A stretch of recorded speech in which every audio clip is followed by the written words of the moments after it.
তাহলে কোন তাকফির অপরিহার্য আর কোন তাকফির তার জন্য রোগ, সমস্যা? তাকফির দুই প্রকার, এবং সোসাইটির দিকে সে যখন তাকায় তাকে মনে হয় কেউ তো ইসলামের ভিতরে নাই। ইন্নাল হামদুলিল্লাহ ওয়াসসালাতু ওয়াসসালামু আলা রাসূলিল্লাহ ওয়া মান তাবিআহুম বিইহসানিন ইলা ইয়াউমিদ্দিন।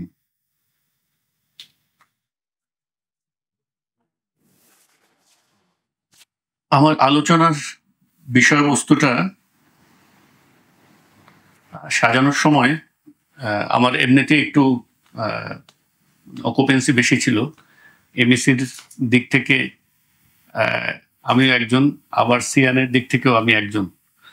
তো যে কারণে আমার বিগত সময় অনেক বেশি মানে এঙ্গেজমেন্ট ছিল কাজকর্মে, তো খুব বেশি সময় দিতে পারিনি। দ্বিতীয় হলো, এরপরে যখন সময় দেওয়ার চেষ্টা করেছি তখন বিষয়টা অনেক লম্বা হয়ে গেছে।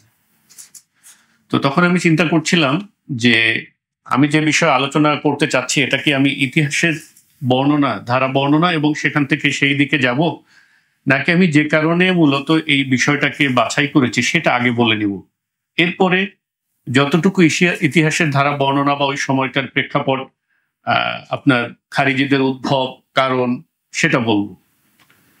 তো আমি পরে ভেবে চিন্তা করে দেখলাম যে আমি যে কারণে মূলত এই বিষয়টাকে নির্ধারণ করেছি এটা আমি আগে বলতে চাই। কারণ ইতিহাসের যে ধারা বর্ণনা, সে বর্ণনা আমি যদি নাও দিই, আপনি অনেক জায়গা থেকে পড়ে নিতে পারবেন, ঠিক না? অনেক বই পুস্তক আছে। কিন্তু আমি যে কথাটা বলতে চেয়েছি সেটা একটু আমি আমার মতন করে বলি, আমি শেয়ার করি, যেন এই যে বিষয়টা এটাকে একটু স্পষ্ট করা যায়।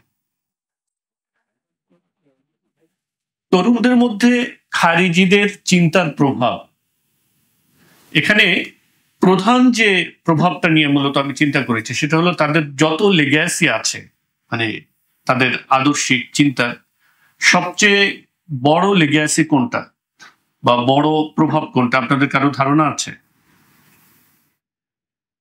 Any idea? যে খারিজিদের চিন্তা ভাবনার যে অনেকগুলো বৈশিষ্ট্য আছে তাদের, তো আমাদের তরুণদের মধ্যে কোন চিন্তাটার প্রভাব রিলেটিভলি বেশি এবং তুলনামূলক বেশি, যেটা আলোচনার বিশেষভাবে দাবি রাখে? Any ideas? হ্যাঁ, জি বলুন।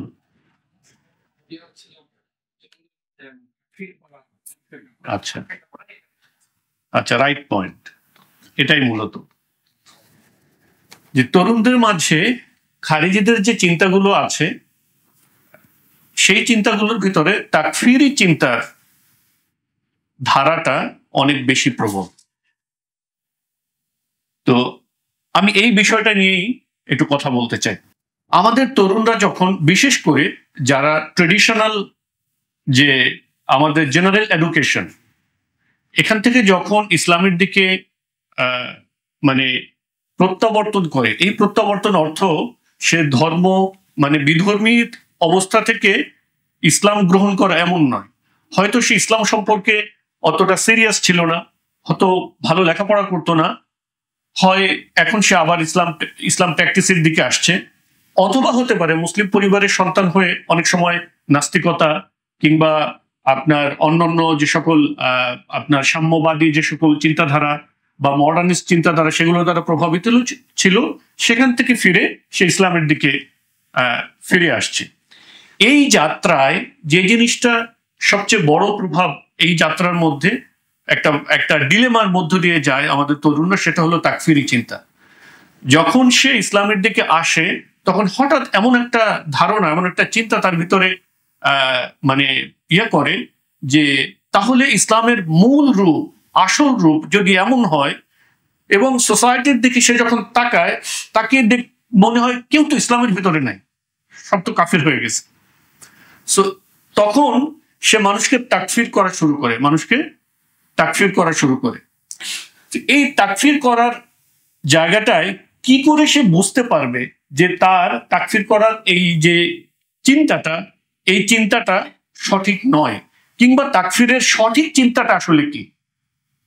তাকফির কিন্তু খুবই গুরুত্বপূর্ণ একটা বিষয়। ব্যাপারটা এমন নয় যে এইটা একেবারে আপাদমস্তক তাকফির বলতে কিছু নেই এবং এটা একেবারে খারাপ, বিষয়টা তা নয়। বরং ইসলামে আসার জন্যই, বরং ইসলামের জন্য, ইসলামে টিকে থাকার জন্য তাকফিরের প্রয়োজনীয়তা অপরিহার্য।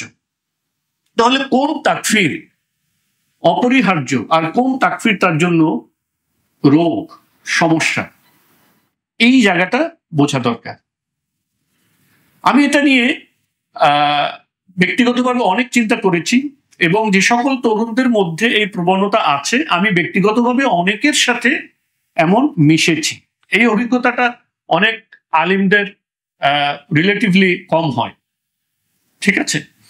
তো আমার এটা অনেক বেশি পরিমাণে হয়েছে তরুণদের সাথে মেশার অভিজ্ঞতা, এবং আমি এটা খুব ঘনিষ্ঠভাবে কাছে থেকে এটা দেখেছি যে কিভাবে সে চিন্তা করে এবং তাদের চিন্তার প্যাটার্নটা কেমন এবং ঠিক প্রবলেমটা আসলে কোথায়।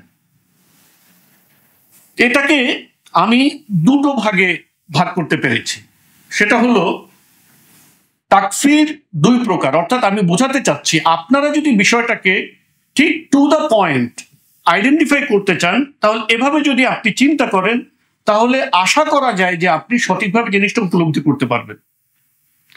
তাকফির দুই প্রকার, একটা হলো আকীদাগত তাকফির, আরেকটা হলো ফিকহি তাকফির, আইনগত তাকফির। কয় প্রকার? দুই প্রকার। একটা হলো আকীদাগত তাকফির, আরেকটা হলো ফিকহি কিংবা আইনগত তাকফির। আচ্ছা, আকীদাগত তাকফির এটা প্রত্যেক মুসলমানের জন্য অপরিহার্য, জরুরি। কি? সে যখন ইসলাম গ্রহণ করবে তখন তাকে এটা বিশ্বাস করতে হবে যে ইসলাম ছাড়া অন্য যত ধর্মাবলম্বী আছে, ইসলাম ছাড়া অন্য যত ধর্মাবলম্বী আছে তারা মুসলিম নয়, তারা কাফির। ইসলামের বাহিরে যারা আছে তারা সবাই কি? কাফির। এইটা তাকে বিশ্বাস করতে হবে। অনেকে আছে, আমি নিজে দেখেছি, আমার আত্মীয় হাইলি এডুকেটেড, উনি এরকম বলছেন যে সব মানুষই তো ওই যে বলেন একজন উপরওয়ালা আছে, ওই সব ধর্মে ঘুরে ফিরে একজনের কথা বলে, তো আসলে সবাই একই গন্তব্যের দিকে যাচ্ছে, ভিন্ন ভিন্ন, আমরা বলি না অনেক সময় ভিন্ন ভিন্ন মাধ্যম দিয়ে যায়। উনি ভিন্ন ভিন্ন ধর্মগুলোকেও এভাবে দেখতে চান। It is dangerous. সো একজন মুসলিম যদি এইভাবে চিন্তা করে তাহলে তার ইসলাম বড় খতরার মধ্যে আছে, is not on the right track. ঠিক আছে? তাহলে এই পার্সপেক্টিভ থেকে আমরা কি দেখছি যে তাকফির করাটা এটা খুবই অপরিহার্য আমার ইসলাম ঠিক থাকার জন্য, আমার ধর্ম কি থাকার জন্য? ঠিক থাকার জন্য। অর্থাৎ সকল অমুসলিম কিংবা মুসলিম পরিবারে জন্ম নিয়েও কেউ যদি নিজেকে ঘোষণা করে যে আমি ইসলাম ধর্ম মানি না, আমি অমুসলিম, কিংবা কারো ব্যাপারে যদি ফিকহি ভাবে, আইনগতভাবে, অথরিটেটিভলি যদি কারো উপরে তাকফির আরোপিত করা হয় যথাযথ প্রক্রিয়ার মাধ্যমে, তাকেও, ঠিক আছে? তাহলে যে বিধর্মী কিংবা যে নিজেকে অমুসলিম দাবি করে এরকম সকলকে তাকফির করাটা হলো আমাদের কি তাকফির? আকীদাগত তাকফির। আর দ্বিতীয় প্রকার তাকফির হলো আইনগত তাকফির, ফিকহি তাকফির বা লিগ্যাল তাকফির। আকীদাগত তাকফির সকলের জন্য অপরিহার্য, কিন্তু আইনগত তাকফির এটা অথরিটির কাজ। এটা কার কাজ? অথরিটির কাজ। এখন প্রশ্ন আসতে পারে, অথরিটি মানে কি? অথরিটি কে? তাহলে কি আমার এস্টাবলিশমেন্ট বা আমার গভর্নমেন্ট এরাই কি অথরিটি? সে যাকে বলবে এটা না। অথরিটি, ইসলামে অথরিটি মূলত, ইসলামের অথরিটি মূলত ইলমি অথরিটি, এবং যদি আপনার প্রশাসনিক অথরিটি থাকে যা ইলমি অথরিটির সাথে কি করে? সমন্বয় করে, অর্থাৎ সেও ইলমি অথরিটির সাথে কানেক্টেড মানে সেও ইসলামের, অর্থাৎ সেই রাষ্ট্র কিংবা সেই ইনস্টিটিউশন কিংবা সেই সংস্থা ইসলামী শাসন ব্যবস্থার অধীনে পরিচালিত হয়, এমন অথরিটি। সো দ্বিতীয় প্রকার তাকফির হলো অথরিটি করতে হবে, যে কেউ করতে পারবে না। আইদার প্রশাসনিক অথরিটি মানে ইসলামী রাষ্ট্রের যে প্রশাসনিক ব্যবস্থা, সেই প্রশাসনিক ব্যবস্থার পক্ষ থেকে, অথবা যদি সেটা না থাকে তাহলে ইলমি অথরিটি ওলামায়ে ইকরামের পক্ষ থেকে, ওলামায়ে ইকরামের পক্ষ থেকে তাকফির হতে হবে। কোনো ব্যক্তি সাধারণভাবে কি করবে না, তাকফির করবে না। আচ্ছা, এটা বোঝার জন্য, দুইটা তাকফিরকে পার্থক্য করে বোঝার জন্য আরেকটা টিপ, সেটা হলো আকীদাগত তাকফির যখন কাউকে করা হয়, কোনো ব্যক্তির উপরে করা হয়, তখন সে কাফির থাকে। কি থাকে? কাফির হয়। কাফির থাকে এবং কাফির হয়। খেয়াল করেন কথাটা। আকীদাগত তাকফির যাকে আপনি করলেন, সে আগেও কি ছিল? কাফির ছিল। তাকফির করার পরেও সে কি হয়? কাফিরই থাকে। কিন্তু আইনগত তাকফির যেটা, সেটা হলো যে তাকফির করার আগে এই ব্যক্তি নিজেকে কি দাবি করে? মুসলিম দাবি করে, এবং তাকফির করার পরে সে মুরতাদ সাব্যস্ত হয়।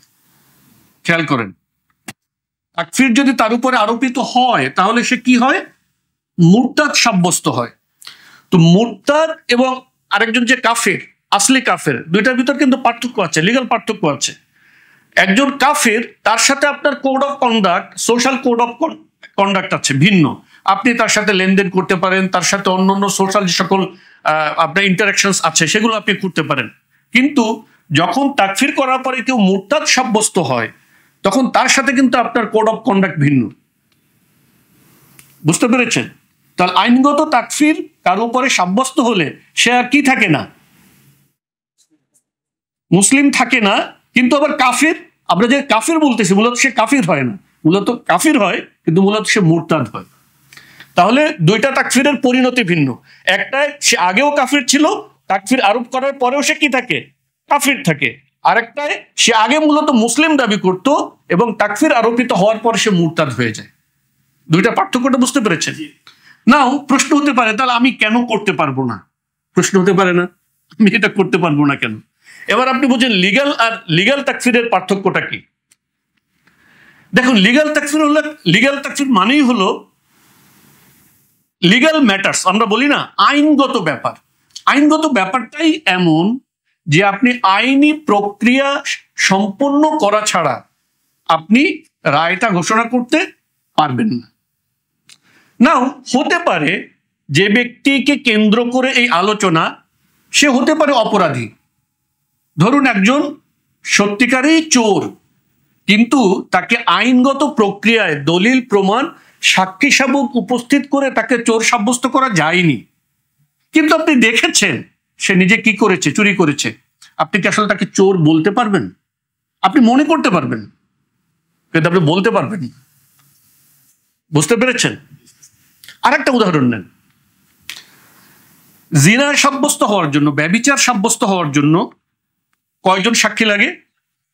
4 জন সাক্ষী লাগে। ধরুন আপনারা 3 বন্ধু কোথাও যাচ্ছিলেন এবং কাউকে আপনারা সত্যিকারে দেখেছেন যে জিনা সাব্যস্ত হওয়ার যে দোয়াতের মধ্যে কলম, এই অবস্থায়, অর্থাৎ জিনারত অবস্থায় আপনারা 3 জন মানুষ তাকে দেখেছেন।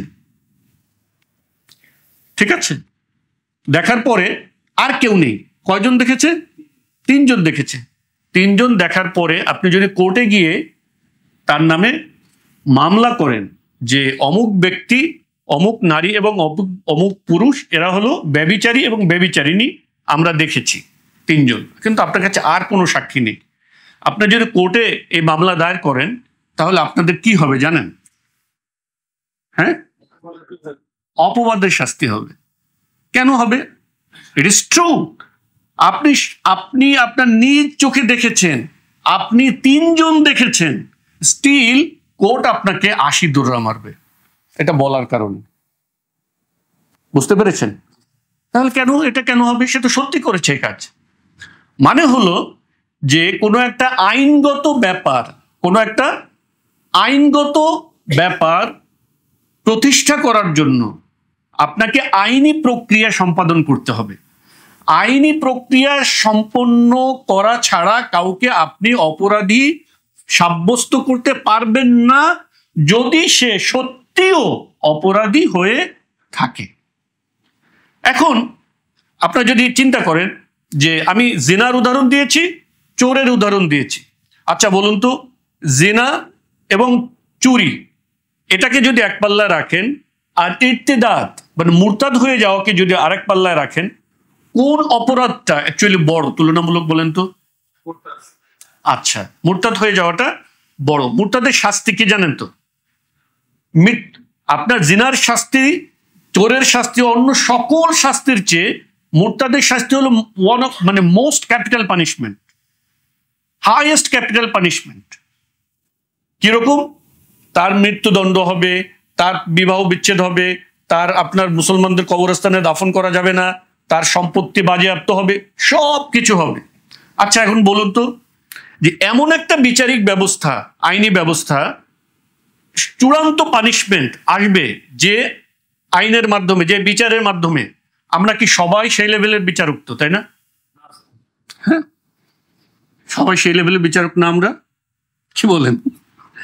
আচ্ছা, বুঝেন যে ওমর রাদিয়াল্লাহু তাআলা আনহুর সময় এবং আরো খেলাফতের বিভিন্ন সময় আমরা দেখি, এবং এখনো আপনি রাষ্ট্রে দেখতে পাবেন যে যখন কারো মৃত্যুদণ্ড, ইভেন সেকুলার এস্টাবলিশমেন্টেও দেখতে পাবেন যে যখন কারো মৃত্যুদণ্ড হয় তখন এটা ফাইনাল সিগনেচার কে করে? প্রেসিডেন্ট করে, তাই না? এবং খোলাফায়ে রাশেদার সময়, অন্যান্য সময় দেখা যায় যে যখন কারো মৃত্যুদণ্ডের ব্যাপার হয় তখন সেটা খলিফার কাছে কি করা হতো? রেফার করা হতো। মানে হলো ব্যাপারটা আপনার যদি lower court, high court, supreme court, এর পরেও কার অনুমোদন লাগতো? রাষ্ট্রপ্রধান যিনি, তার অনুমোদন লাগতো বিষয়টা কার্যকর করার জন্য। বুঝতে পেরেছেন? তাহলে এমন একটা চূড়ান্ত ব্যাপার যার প্রধান বিচারপতির যেটা রায় ঘোষণা করবেন এবং যেটাতে খলিফা যিনি থাকেন তার অনুমোদন লাগবে, এইরকম একটা আইনের এত গুরুত্বপূর্ণ এবং উঁচু লেভেলের একটা কাজ যদি আপনি মনে করেন সকলকে অধিকার দিয়ে দেওয়া হয়, তাহলে কি হবে? ভয়ানক বিশৃঙ্খলা হবে। বুঝতে পেরেছেন? সো এটা হলো মূলত আমি জিনিসটা বুঝাতে চেয়েছি যে তাকফির আমাদের বর্তমান যুব সমাজের মধ্যে, বিশেষ করে যারা জেনারেল এডুকেশন থেকে ইসলামের দিকে আসছেন, তাদের মধ্যে এই তাকফির একটা গুরুত্বপূর্ণ বা তাকফির একটা মারাত্মক ফিতনা এবং মারাত্মক মানে রোগ হিসেবে আসছে। এটা বাস্তবতাটা বুঝতে না পারার কারণে। কি কারণে সে এটা মনে করছে? কারণ হলো সে তাকফিরকে মনে করছে আকীদা। সে যদি তাকফির না করে তার ঈমান থাকবে না। সে তাকফিরের যে দুইটা প্রকার, আকীদাগত তাকফির কোনটা আর আইনগত তাকফির কোনটা, এই দুইটার পার্থক্য করতে না পারার কারণে সে মনে করছে যে তাকফির তো করতেই হবে, তাকফির যদি আমি না করি তাহলে তো আমার ঈমান থাকবে না, সুতরাং আমাকে এখন মুজতাহিদ হইতে হবে, আমাকে এখন বিচারক হইতে হবে, আমাকে এই দায়িত্ব গ্রহণ করতে হবে, আমারই তো ঈমান নাই। এই নিজের ঈমান নেই এইটা মনে করার কারণে সে তাকফিরকে নিজের অধিকার মনে করছে এবং তাকফিরকে তার নৈতিক এবং ধর্মীয় দায়িত্ব মনে করছে। এবং এই যে দুইটা ধরনের তাকফির, এই দুইটার পার্থক্য সে করতে পারছে না। বোঝা গেছে? আচ্ছা, এবার এটার আমরা একটু কারণ দেখবো। আরেকটা কারণ হলো যে এই দায়টা এবার তাদের প্রতি যাবে যাদেরকে আমরা একটু আগে বিচারক বলেছি, মানে ইলমি অথরিটি বলেছি, এটা তাদের প্রতি যাবে। দায়টা হলো, আমি আরেকটু ইয়েভাবে বলি যে আমরা এমন একটা সময় আছে যে সময়ের ব্যাপারে আপনার হাদিসে এরকম কথা, ইউমসি মুমিনান ওয়ায়ুসবিহু কাফিরান ওয়ায়ুসবিহু মুমিনান ওয়ায়ুমসি কাফিরান, এরকম একটা কঠিন সময়। কিন্তু আমরা কেউ হয়তো 10 বছর আগেও চিন্তা করতে পারি নাই। আমি আমার নিজের কথা বলি যে কোরআনের আয়াতটা যখন পড়তাম, ওয়ালা উদিল্লান্নাহুম ওয়ালা উমান্নিয়ান্নাহুম ওয়ালা আমুরান্নাহুম ফালা ইউবাত্তিকুন্না আযানাল আনআম ওয়ালা আমুরান্নাহুম ফালা ইউগাইয়িরুন্না খালকাল্লাহ, যে শয়তান বলেছিল যে শয়তান নির্দেশ দিবে, তারপরে মানুষ কি করবে, তারা মানে চতুষ্পদ জন্তুর কান ছিদ্র করবে, ওয়ালা আমুরান্নাহুম, এবং শয়তান তাদেরকে নির্দেশ দিবে ফালা ইউগাইয়িরুন্না খালকাল্লাহ, আল্লাহর আদেশকে তারা বিকৃত করবে, আল্লাহর আদেশকে তারা আল্লাহর সৃষ্টিকে তারা বিকৃত করবে। বিশ্বাস করেন আমি কয়েক বছর আগ পর্যন্ত, মানে ভেরি রিসেন্ট টাইমের আগেও মনে করতাম এই যে মানুষের কান ফোরানো, নাক ফোরানো, এরকম যত উল্টাপাল্টা কাজ করে না মানুষ, মানে তারপর ওই যে ট্যাটু এসব লাগানো, এই বিকৃতি বলতে কেবল এইটুকুকেই বুঝতাম। একেবারে জলজন্ত একজন নারীকে পুরুষ দাবি করতেছে এবং একজন পুরুষকে নারী দাবি করতেছে, এটা মেনে নিচ্ছে মানুষ এবং এটাকে আইন করে বাস্তবায়ন করছে। I could not imagine that. এটা কি আপনাদের কল্পনায় ছিল যে এরকম একটা সময় আসতে পারে যে মানুষ নারীকে পুরুষ দাবি করবে, পুরুষকে নারী দাবি করবে? এটা একটা বাস্তবতা। এবং আমি ভাই যদি জানেন এই যে এই বিষয়টা নিয়ে যখন আমরা এই চিঠিপত্র নানা কিছু ওলামা ইকরামের কাছে দিচ্ছিলাম, পাঠাচ্ছিলাম, মানে এইটা অনেকেই মানে অত গুরুত্ব দিচ্ছিলেন না যে আসলে এটা কি, এটা হয় নাকি, এরকম একটা ব্যাপার, এরকম ভয়ানক অবস্থা। কিন্তু সো আমি যে কথাটা বলতে চাচ্ছিলাম সেটা হলো এই অবস্থাটা, এই যে হয়েছে এর একটা মূল কারণ আছে তাকফিরের, এর একটা কজ আছে। আমি ওইটা ইফেক্ট বলেছি, আগে যেটা বলেছি ওটা হলো একটা ইফেক্ট, এর একটা কজ আছে। কজটা হলো আমাদের ইসলামী ইতিহাসে, গোটা ইতিহাসে আপনার তাতারদের সময়ে অংশটুকু, কিংবা ধরেন কোনো সময় যদি একেবারে ইসলামী মানে আপনার কি বলে ইসলামী শরিয়াকে বাদ দেওয়ার, এমন একেবারে সামগ্রিকভাবে বাদ দেওয়ার এবং নিজেদেরকে সম্পূর্ণ সার্বভৌম সভরেইন আইন প্রণেতা হিসেবে দাবি করার মানে ওরকম ঘটনা দেখা যায় না। আপনি যদি ইভেন লাস্ট খেলাফত পর্যন্ত যদি আসেন, অনেক খলিফার হয়তো নানা সময় নানা রকম অত্যাচার অনিচার, একটু আগে আমরা যে আলোচনা করলাম, এগুলো করেছে। কিন্তু দেশের লিগ্যাল সিস্টেম সবসময় কি ছিল? ইসলামী শরিয়া ছিল। দেশের লিগ্যাল সিস্টেম ইসলামী শরিয়া ছিল এবং ইসলামী আইন সর্বোচ্চ আইন ছিল এবং আল্লাহ তাআলাই ছিলেন সার্বভৌম আইনদাতা এবং কোরআন এবং সুন্নাহই ছিল সেখানে শাসনতন্ত্রের সর্বোচ্চ আইন।